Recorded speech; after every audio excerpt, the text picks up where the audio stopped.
Cancer Healer Center, a new beginning. Tupari घेऊन अपमान करणाऱ्यांवर कारवाई करणार, नेत्यांचा अपमान सहन करणार नाही. शिंदेंवर व्यंगात्मक गाणं करणाऱ्या कॉमेडियन कुणाल कामराला मुख्यमंत्री फडणवीसांचा इशारा. मी कुणाल कामराच्या पाठीशी, कामरानं योग्य केलं, सत्य मांडलं. ठाकरेंची प्रतिक्रिया.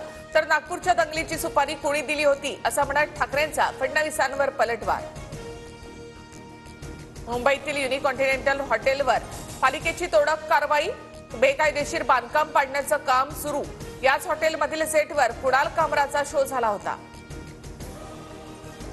कुणाल कामरानं कुणाचं नाव घेतलं नाही. शिंदे गद्दार हे त्यांच्याच कार्यकर्त्यांनी सिद्ध केलं. तोडफोड आंदोलन म्हणजे पूर्वनियोजित गुंडगिरी. आदित्य ठाकरे यांची टीका. कुणाल कामराच्या सेटची तोडफोड प्रकरणातील सर्व शिवसैनिकांना जामीन मंजूर. 15,000च्या जात मुचलक्यावर जामीन. खार पोलीस स्टेशनमध्ये दाखल करण्यात आला होता गुन्हा. कुणाल कामराचं लोकेशन ट्रेस करणं सुरू. फ्रीडम ऑफ स्पीचच्या नावाखाली संविधानात्मक पदावरील व्यक्तीचा तुम्ही अपमान करू शकत नाही. गृहराज्यमंत्री योगेश कदम यांची प्रतिक्रिया. कायदा हातात घेऊन हॉटेलमध्ये शिवीगाळ करणं, तोडफोड करणं गुंड प्रवृत्ती. हॉटेलचं नुकसान शिंदेंनी भरून दिलं पाहिजे. अंजली दमानी यांची मागणी. कुणाल कामराकडून हातात भारताचं संविधान घेऊन photo tweet. The only way forward. Kunal कामराकडून फोटोला कॅप्शन. शूटिंगसाठी पैसे मातोश्रीवरून आले होते. ठाकरे राऊतांनी सांगितल्यानुसार कुणाल कामराची टीका. संजय निरुपम यांचा आरोप. शिंदेंवरील गाण्यानंतर कामराला फोन करून शिवसैनिकांची शिवीगाळ. Audio clip viral. मी सध्या तामिळनाडूत. कामराचं शिवसैनिकांना उत्तर. मुंबई रस्ते कामांबाबत विधानसभा अध्यक्षांच्या नेतृत्वामध्ये बैठक सुरू. आदित्य ठाकरे उपस्थित. एकनाथ शिंदे मात्र बैठकीच्या दालनाबाहेरूनच परत फिरले. उपमुख्यमंत्र्यांना सभागृहामध्ये कामकाज असल्याची विधानसभा अध्यक्षांची माहिती. नागपूर हिंसाचार प्रकरणातील आरोपीच्या घरावरील बुलडोझर कारवाईला स्थगिती. आरोपी फहीम खानच्या कुटुंबियांनी घेतली होती न्यायालयात धाव. पण कोर्टाचा स्टे येण्यापूर्वीच फहीम खानचं घर नागपूर महापालिकेकडून जमीनदोस्त. कोरटकर आणि सोलापूरकरच्या घरावर कारवाई का झाली नाही. सर्व दंगलखोरांवर समान कारवाई करा.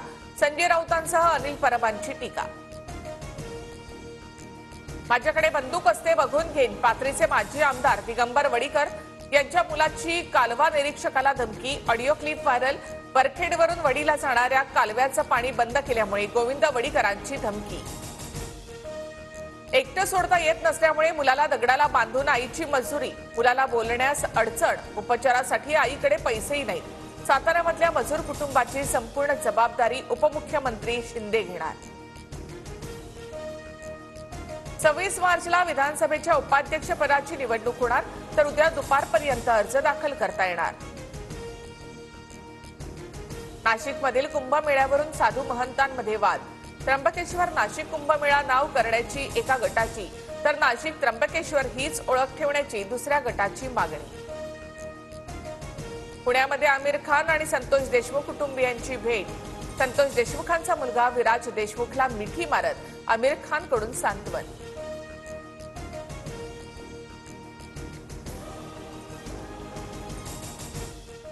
Cancer Healer Center, a new beginning.